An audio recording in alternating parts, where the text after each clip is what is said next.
Assalamualaikum warahmatullahi wabarakatuh. Perkenalkan, nama saya Silvita Mini dengan NIM 2424-2016. Saya merupakan salah satu mahasiswa dari Magister Teknik Informatika Universitas Bina Dharma Palembang. Pada kesempatan kali ini, saya ingin mempersembahkan video yang saya buat sebagai bagian dari tugas UTS mata kuliah Algorithm, Analyze, and Design. Dalam video ini, saya akan membahas tentang anomali dalam transaksi keuangan untuk pencegahan fraud.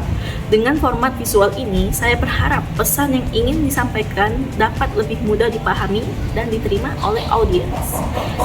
Semoga video ini dapat memberikan manfaat dan menambahkan wawasan bagi para penonton. Saya mengucapkan terima kasih kepada dosen pengampu mata kuliah ini, yaitu Profesor Dr. Edi Suryanegara, Skom Mkom, dan selamat menonton. Dalam merancang dan menganalisis algoritma untuk mendeteksi anomali yang mengindikasikan potensi fraud ini memiliki 6 tahapan. Apa saja sih tahapannya? Langsung saja kita simak video berikut ini. Yang pertama yaitu pra-pemrosesan data. Di proses ini memiliki 3 langkah, yaitu pembersihan data, encoding variable, kategorikal, serta normalisasi dan standarisasi. Langsung saja, yang pertama yaitu pembersihan data. Melakukan pengecekan nilai yang hilang atau missing value serta mempublikasi data yang hilang. Dapat melakukan imputasi dengan teknik sederhana atau median, atau yang lebih kompleks yaitu model based imputation, tergantung dari fitur yang ada.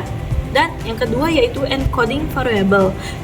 Kategorikal, fitur seperti jenis transaksi dan lokasi harus diubah menjadi bentuk numerik melalui teknik encoding agar bisa digunakan oleh model machine learning.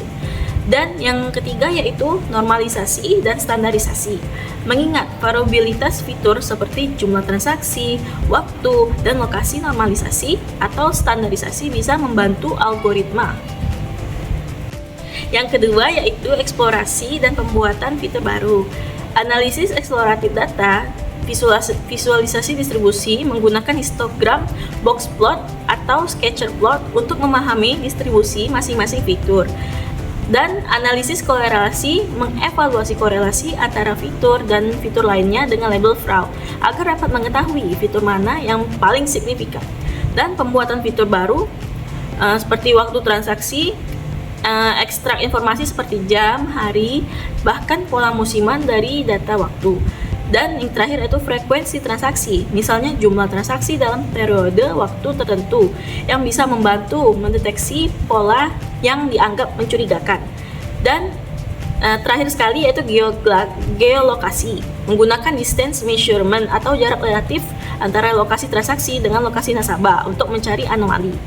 Langkah ketiga yaitu perancangan model. Perancangan model yang digunakan dalam langkah ketiga ini yaitu pendekatan unsupervised anomaly detection. Menurut Baskoro Adi Pratomo, dengan penelitiannya yang berjudul pendekatan unsupervised untuk mendeteksi serangan tingkat rendah pada jaringan komputer, pendekatan ini sangat berguna ketika nilai fitur dari kelas target sering berubah atau nilainya tidak tetap, yaitu serangan cyber. Pendekatan unsupervised juga tidak memerlukan sampel koneksi berbahaya untuk melatih model, dan karena itu cenderung berkinerja lebih baik digunakan yang di lingkungan yang berubah-ubah. Langkah implementasi unsupervised yaitu training pada data normal, latih model hanya pada data yang diyakini normal atau non-fraud. Pada deteksi anomali diterapkan model pada seluruh data dan diterapkan threshold error atau skor anomali untuk mengidentifikasi potensi fraud. Dan yang terakhir itu evaluasi hasil menggunakan confusion metric khusus untuk anomali dan metrik seperti Bayesian add, recall, atau anomali score distribution untuk menentukan threshold optimal. Yang keempat yaitu analisis dan interpretabilitas model. Terdapat fitur importance di dalamnya, yaitu analisis feature importance dapat membantu mengidentifikasi faktor kunci yang menyumbang pada deteksi fraud. Dan berikutnya yaitu analisis error dan false yang terdapat yaitu positif dan negatif. False positif, transaksi normal yang ditandai fraud bisa mengganggu operasional dan menurunkan kepercayaan nasabah. Dan yang terakhir yaitu false negatif, transaksi fraud tidak terdeteksi dapat menyebabkan kerugian pada finansial. Langkah kelima yaitu implementasi dan deployment. Terdapat prototype dan pengujian. Pengembangan dan prototype di lingkungan pengujian untuk mengevaluasi performa secara berkala menggunakan data real time. Dan yang kedua yaitu integrasi ke sistem. Real-time monitoring, algoritma harus mampu berjalan secara real-time atau near real-time. Alerting system yaitu mengimplementasikan sistem peringatan apabila terdeteksi pola anomali. Dan feedback loop, memanfaatkan hasil investigasi dari transaksi yang di-flag untuk memperbaharui dan melatih model secara berkala atau model retraining, sehingga model terus berkembang sesuai perubahan pola fraud. Langkah terakhir atau keenam yaitu evaluasi keamanan dan etika. Keamanan data, memastikan data yang digunakan dienkripsi dan mematuhi regulasi privasi, misal GDPR atau peraturan lokal yang relevan.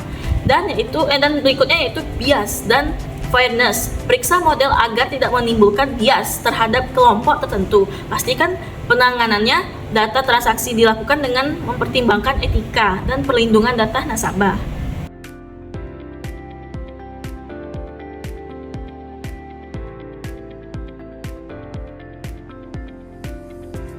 Demikianlah video yang saya sampaikan ini. Semoga penjelasan yang telah saya sampaikan tadi dapat memberikan pemahaman yang jelas mengenai topik ini.